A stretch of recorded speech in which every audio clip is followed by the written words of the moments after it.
Today we will go into comments made by Congresswoman Alexandria Ocasio-Cortez during a virtual town hall. Let's see what she has to say. I think there's something about this uptick in crime. Let me make something super clear for everyone here having this question. The New York City Police Department has not been defunded. Even with these budgetary changes that were proposed in City Council, A, they're not fully enacted, B, they aren't a real $1 billion in cuts, and C, it's not really, like these cuts aren't really real. And again, they haven't even happened yet, literally have not even happened yet. So keep in mind that this uptick in crime that's happening right now is with a $6 billion New York City Police Department budget. So our $6 billion, up to $11 billion, but our $6 billion budget has not prevented this uptick in crime. Safest big city in America, finest police force in America. We keep people safe. Crime's gone down 6 years in a row on my watch. We have funded more and more. We have shoved more and more and more money every single year into the NYPD, $6 billion. And it has not prevented this uptick in crime. Safest big city in America, finest police force in America. We keep people safe. Crime's gone down 6 years in a row on my watch. So why, but let's back up. Why is this uptick in crime happening? Let's really think about it. Well, this uptick in crime, you know, the NYPD themselves have told a story that's disproven by their own data. At first, the NYPD, they went out and they said, okay, this uptick because of bail reform, because of all of these reforms that we had now. Wait, but they just released data a couple weeks ago that showed that out of almost all the people who have been found to have kind of committed crimes, etc., almost none have been re-released. And Natalie, they've been rearrested 450 times, and the NYPD is not happy about it. Not only because those defendants are being arrested again, but because they're also being released again and again. It's very damaging. Despite some real damage to their downtown drugstore, at first, Abby Khalili and his partner Josh were sympathetic, at least to one of the looters. The window took some socks, medicine, and it felt really bad for the person. Police say that's Jonathan Martinez you see on the security video there, ripping the tags off socks and putting them on his feet right there in the store. And when I heard that, I said, wow, I feel so bad. We would have just given it to him if he would have just come and asked. They felt bad, that is, until we told them what the NYPD told us, that while Jonathan Martinez may want lots of socks, he never seems to get cold feet when it comes to repeat offending. This is shocking. This is disturbing. On March 16th, Martinez was released early from Rikers because of COVID-19 concerns. Police say just 7 days later, he leaned into a parked car in Lower Manhattan with a box cutter and stole the passenger's cell phone. He was arrested and released. On April 6th, Martinez was arrested and released again after allegedly stealing from the Gourmet Garage on the same block.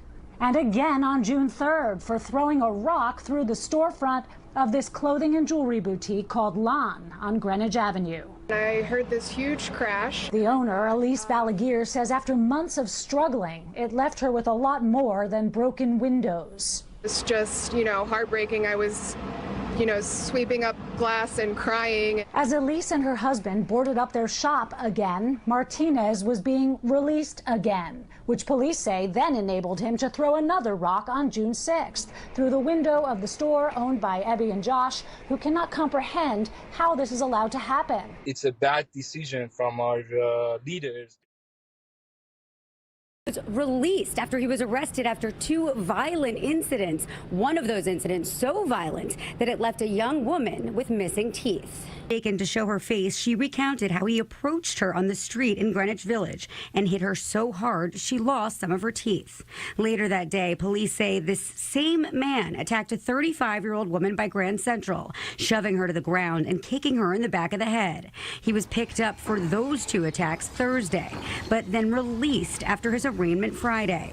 A mere hours later, he was arrested again for aggressive panhandling just feet from the scene of his first attack. This time, police found a glass pipe in his possession containing what they believe to be K2. Many point to the new bail reform laws that allow for offenders to be released without bail.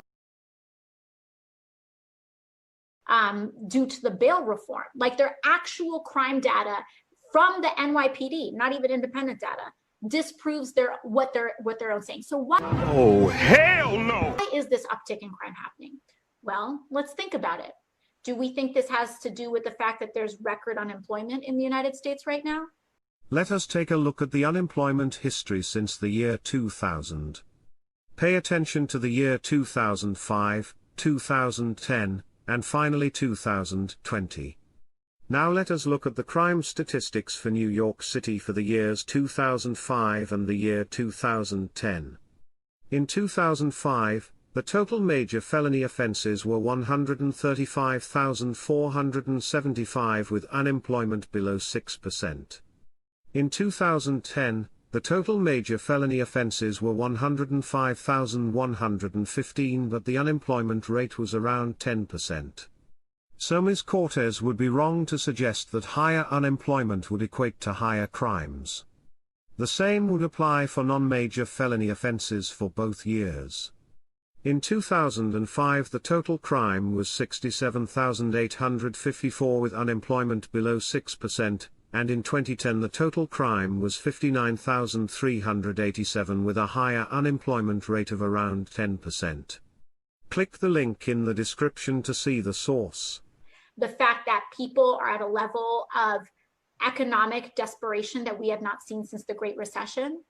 Maybe this has to do with the fact that people aren't paying their rent and are scared to pay their rent. And so they go out and they need to feed their child and they don't have money. So you maybe have to, they're put in a position where they feel like they either need to shoplift some bread or go hungry that night. Oh, shit.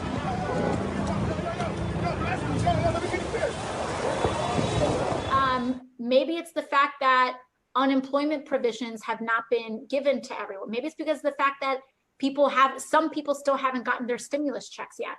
So no, Ms. Cortez, people are not just shoplifting bread, but if you are watching, I want to point out two data that gets released monthly.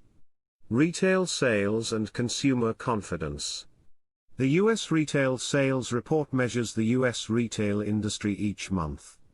The U.S. Census Bureau surveys 4,900 businesses to collect retail sales data.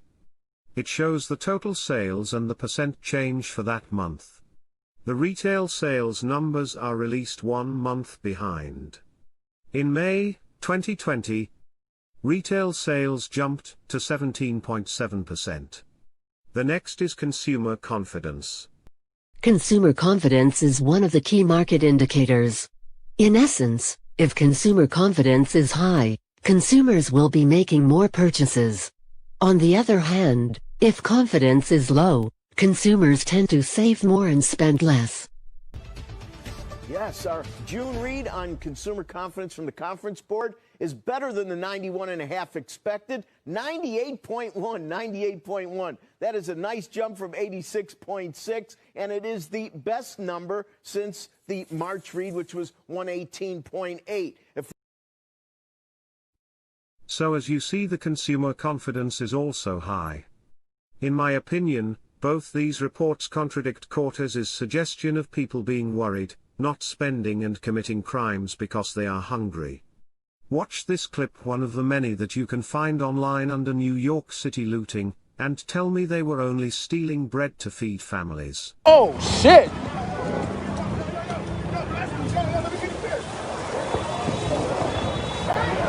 Sweetheart, is this your car? Did you leave your car to go get some sneakers? What did you get? At least show me what you got. Show me what you got since you left your car. Hold on, let's see. Let's see what you got here. Let's see. Let's see what you got. You left your car in traffic, ma. You got right? You good? That's what I'm talking about. She crazy. These motherfuckers is crazy as hell. Come on, ma. Damn, the pregnant chick got right. This shit crazy. Yo, This shit crazy, boy. It's lawless New York City 2020. And what you have here is a perfect storm. And you can look at it as the perfect storm or the 7 deadly sins. What you have is a desecrated police department, empowered criminals, indifferent prosecutors refusing to press cases. You have empty jails, you have bail reform, you have a defunded police department, and on top of all of that, you have the empowered criminal. The empowered criminal is the most dangerous of all, and that's tantamount and a result of the desecration of the police department. Safest big city in America, finest police force in America. We keep people safe. Crime's gone down 6 years in a row on my watch.